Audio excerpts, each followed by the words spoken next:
the 20th, 2021. This is the 4th RAF bomber airfield of World War II I have visited this year. 4 miles south from Lincoln, this is the viewing area for RAF Waddington. In 1939, RAF Waddington was a bomber command station.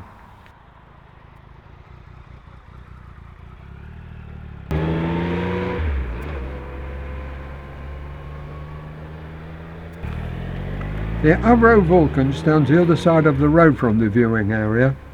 The Vulcan was designed by Roy Chadwick in 1950, operating at RAF Waddington from June 1956 to March 1982.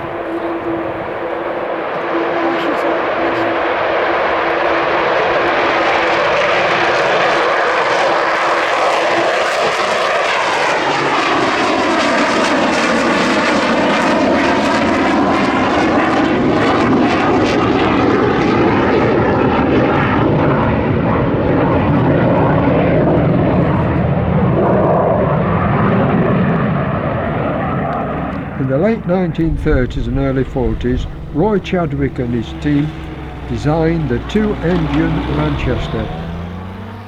They added 2 engines and another 20 feet to the wingspan, and that was the birth of the Lancaster. It was first delivered to RAF Waddington in 1942, first operation in March 1942 with number 44 Rhodesian Squadron. RAF Waddington operates from grass runways until 1943. It was converted to an A-class runway configuration. Established in 1916 but closed in 1919 after World War I, but reopened in 1926 and is still a very active station today. Very little is left of the 1940 station. You can still see some of the pan stands where the Lancasters were refueled and bombed up ready for missions. Waddington was involved in the war right from the very beginning. Squadrons stationed there. Number 9 Squadron operating Vickers, Wellingtons and Lancasters. Number 44 Squadron Amdens, then later converted to Lancasters. Number 50 Squadron Amdens. Number 207 Squadron, Avro Manchester. 420 Squadron, Royal Canadian Air Force, Amdens. 467 Royal Australian Air Force, Lancasters. 463 Royal Australian Air Force, Lancasters. The 2 squadrons of 463 and 267 also are New Zealand and Canadian crew members. Losses from RAF Waddington. A total of 1,639 aircrew killed in action, 309 becoming prisoners of war. Aircraft losses. RAF Waddington lost more aircraft than any other base in Bomber Command during World War II.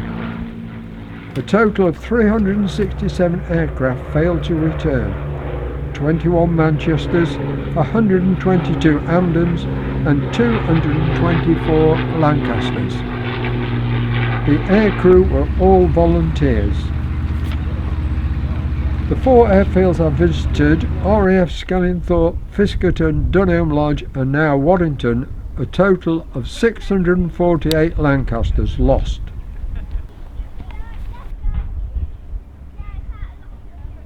We've always been going to do 2. So, oh yeah.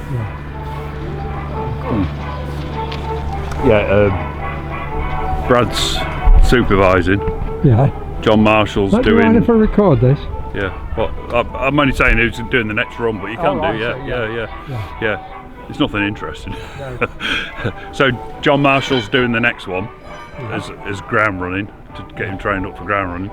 John Rogers is doing flight engineer to get him some practice as doing that for the taxi runs. Yeah. And Brad is supervising from the radar. So yeah. What happened to number 4? Why didn't It was coolant leak. Oh, was it? Yeah. So it ran all right on Thursday, but of course when we put we had to take the top cowlings off to wire lock the tacho drive unions. Right, yeah. So we wire locked them, And while we were up there, we checked all the coolants. So we think the chain might have been just caught where you can't see it underneath. But I've left that one not loose, but misaligned before, and it leaks. What will you do then? Will you have we just tighten the line up, or what is it? No, it's the cap on the header tank. Yeah, it was cap on the header tank that was leaking. We knew what it was. But it looked to be down. It was tight. Yeah. It is funny that it is the one that always has leaked. Number 4 for some reason. It's got a rubber gasket on it, and the rest have got cork on. So I think so. But yeah, it's just the header tank. And number 4 was the fullest out of them all, which didn't really help. The others are only about half full, and that's full to the top. So we particularly wanted to run that because the last season the hub was leaking. Wasn't that an airworthy engine? It was. Yes. It looks nice, but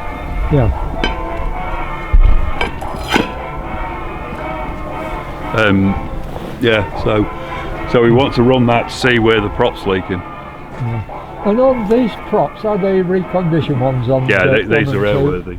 Yeah, the ones with Hope Aero on it, the triangle, they're airworthy. Yeah. But last year we took the number 4 off, and it was badly corroded inside. So instead of sending number 3 away, we sent number 4 away and rebuilt number 3 and put it on number 4. But we didn't have any new seals, so we had to. So that's why it leaked.